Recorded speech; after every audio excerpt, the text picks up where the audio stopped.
Hi welcome to our channel. ప్రస్తుతం మనతో దాము బాలాజీ గారు సీనియర్ జర్నలిస్ట్ ఉన్నారు. వారితో ఒకసారి మాట్లాడదాం. సార్ నమస్కారం సార్. నమస్తే. సార్ నిన్న మంచు మనోజ్ పోలీస్ స్టేషన్లో కంప్లైంట్ ఇవ్వడంతో పాటు జల్పల్లిలో నివాసం దగ్గర అక్కడే గేట్ దగ్గర కూర్చొని నిరాహార దీక్ష చేశాడు. సో తన అన్న మంచు విష్ణు తన మొత్తం కూడా దోచేశాడని చెప్పేసి ఆరోపించాడు. మీడియా ముఖంగా మాట్లాడుతూ తన కోసం తన కెరీర్ని కూడా త్యాగం చేశానని, అలాంటిది నాన్న పట్టించుకోలేదు, ఇప్పుడు మొత్తం దోచేశాడు, మోసం చేశాడంటూ ఆరోపణలు అయితే చేస్తున్నాడు సార్. మరి ఎటెళ్తుంది వీళ్ళ ఇష్యూ, మంచు ఫ్యామిలీ ఇష్యూ? మరి దీనికి సంబంధించి మీరేం చెప్తారు? వీళ్ళది వెబ్ సిరీస్ లాగా కంటిన్యూ అవుతుంది. మంచు ఫ్యామిలీ వివాదం. నిన్న మంచు మనోజ్ జల్పల్లి ఫామ్ హౌస్ ఏదైతే ఉందో దాని ఇంటి ముందు కూర్చొని ఆయన నిరసన వ్యక్తం చేశాడు. దాని తర్వాత మీడియాతో ఫస్ట్ టైం నోరు విప్పి మొత్తం ప్రాబ్లం ఏంటి అనేది ఫస్ట్ టైం ఆయన డీటెయిల్గా మాట్లాడాడు.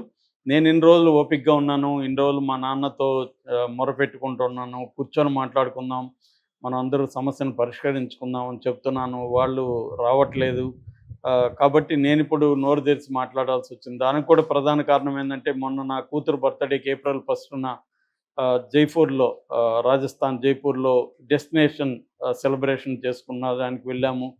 ఆ టైంలో జలపల్లిలో నా రూముల్లో ఉన్న మా పాప కోసం మేము దాచిపెట్టిన గోల్డ్ని ధ్వంసం చేశారు. మా వస్తువులన్నిటినీ ధ్వంసం చేశారు. చివరి కార్ని దొంగ కీసు ఉపయోగించి నా కారును కూడా తీసుకెళ్ళిపోయారు. సో నా వస్తువులంతా బయటపడేశారు. నిజానికి హైకోర్టే ఇంట్లో ఉండే పర్మిషన్ ఇచ్చింది నాకు, కానీ వీళ్ళు నన్ను బయటికి తరిమేస్తున్నారు అనేది అతను ప్రధానమైన ఆరోపణ. ఈ ఆరోపణతో పాటు విష్ణుకి చిన్నప్పటి నుంచి నేనంటే కుళ్ళు, నాకంటే 4 ఏళ్ళు పెద్దోడు, కానీ నన్ను చూసి ఓర్చుకునేవాడు కాదు.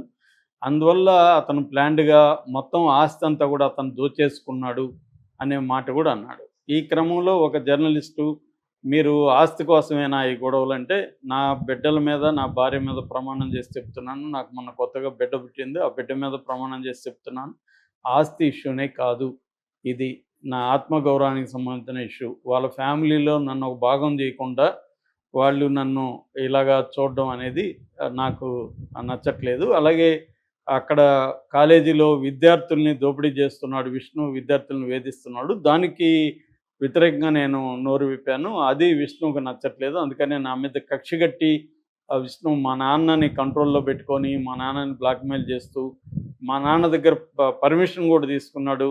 మనోజ్ జుట్టు నా చేతిలో పెట్టుకుంటాను, మనోజ్ని నేను ఒక ఆట ఆడిస్తాను అని మా నాన్న దగ్గర కూడా అతను మాట తీసుకున్నాడు. మా నాన్న కూడా పర్మిషన్ ఇచ్చేశాడు.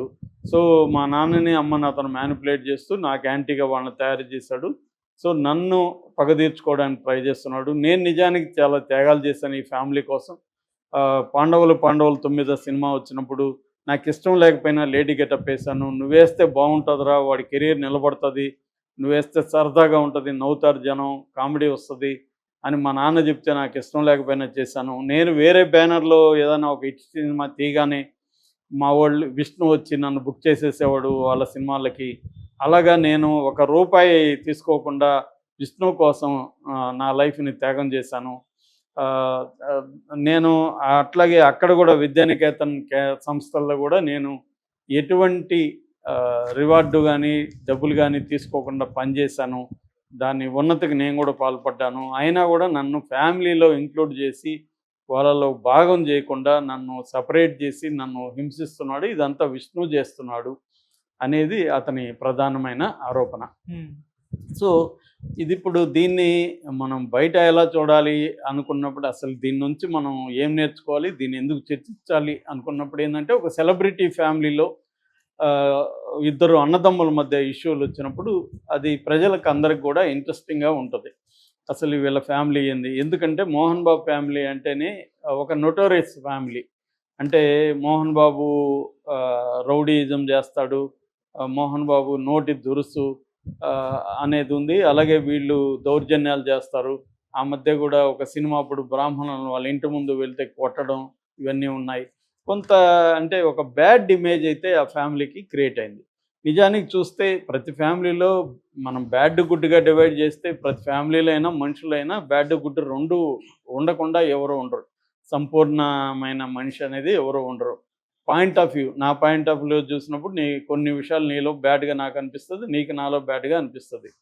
కంప్లీట్ గుడ్ బ్యాడ్ అనేవి ఏముండవు, రిలేటివ్గానే ఉంటాయి. అలాగే మోహన్ బాబు ఫ్యామిలీలో కూడా మంచి చెడులు రెండు ఉంటాయి. కాకపోతే ఏంటంటే మోహన్ బాబు మాట్లాడితే నేను డిసిప్లిన్లో పెంచాను నా పిల్లల్ని చూసి నా పెంపకం చూసి నేర్చుకోవాలి, ఇవన్నీ ఆయన కొద్దిగా అతిశయంగా మాట్లాడతాడు. మోహన్ బాబుకున్న లక్షణం ఏంటంటే ఆయన ఖచ్చితంగా కష్టపడి వచ్చాడు. నేను ఆల్రెడీ చెప్పాను నిన్న కూడా ఒక వీడియోలో. మోదుగులపల్లి అనే ఒక స్మాల్ విలేజ్ చిత్తూరు జిల్లా ఏర్పేట దగ్గర, ఉమ్మడి చిత్తూరు జిల్లా ఏర్పేట దగ్గర మోదుగులపల్లి అనే స్మాల్ విలేజ్లో వాళ్ళ నాన్న నారాయణ స్వామి యొక్క టీచరు. అక్కడి నుంచి అతను కష్టాలు పడి చదువుకున్నాడు.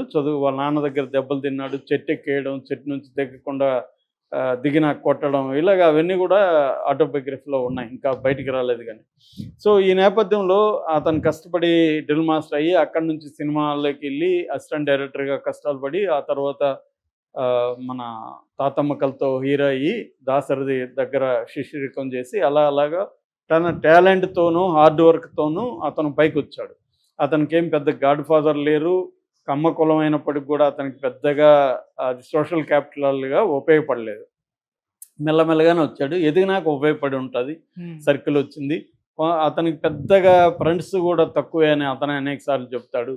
తెలుగు ఇండస్ట్రీలో నాకు ఫ్రెండే లేదని చెప్తాడు. ఏదేమైనా అతను బోల్డ్గా మాట్లాడడం, కొంత అతిశయం అంటారు కదా, ఎక్కువ చేసి మాట్లాడడం, తన గురించి తరం గొప్పలు చెప్పుకుని ఈ నేచర్ కూడా ఉంది. అంటే ఓవర్ కాన్ఫిడెన్స్తో మాట్లాడడం, ఇతరుల్ని కించపరుస్తూ మాట్లాడడం, అందువల్ల వివాదాలు కూడా వచ్చాయి అతనికి. అయితే అతనే చెప్తాడు, నేను కోపం ఉండొచ్చు, నాకు ఆవేశం ఉండొచ్చేమో కానీ నేను ఎవరికి నష్టం చేయలేదు, నా కష్టం నేను నష్టపోయి ఉండొచ్చు, నా కోపంలో నేను నష్టపోయింది తప్ప నేను వేరే వాళ్ళకి ఎవరికి హాని చేయలేదని చెప్పాడు. అది కూడా వాస్తవమే కావచ్చు. ఆయన వల్ల ఎవరో పలానా వాళ్ళు నష్టపోయారని బయటకు వచ్చి మాట్లాడిన సందర్భాలు కూడా ఏమీ లేవు. సో ఈ నేపథ్యంలో వాళ్ళ కుటుంబంలో ఇప్పుడు మోహన్ బాబుకి ఆయనకి 78 ఏళ్ళు, ఆయన అఫిడవిట్లో పేర్కొన్నాడు నేను 78 ఏళ్ళు వృద్ధుణ్ణి అని చెప్పి బెయిల్ కోసం. అప్పుడు ఏదేమైనా ఆయనకి లేట్ 70s, ఈ లేట్ 70sలో ఆయన పిల్లల వల్ల ఇబ్బందులు పడుతున్నాడు. వీళ్ళు ఇప్పుడు పరిష్కారం చేయాలన్నా మోహన్ బాబు చేతిలో అది లేదు. ఒక్కోసారి ఏజ్ అయిపోయిన తర్వాత తల్లిదండ్రుల మాటలు పిల్లలు క్యారీ చేయరు, వింటున్నట్టు ఉంటారు తప్ప వినరు. ఎందుకంటే వాళ్ళ అవసరం వీళ్ళకి ఉండదు. సో విష్ణుకు కూడా అలాగే ఉండొచ్చు. విష్ణు మోహన్ బాబు చెప్పింది వినదలుచుకోలేదు. రెండోది ఏంటంటే విష్ణు మీద మోహన్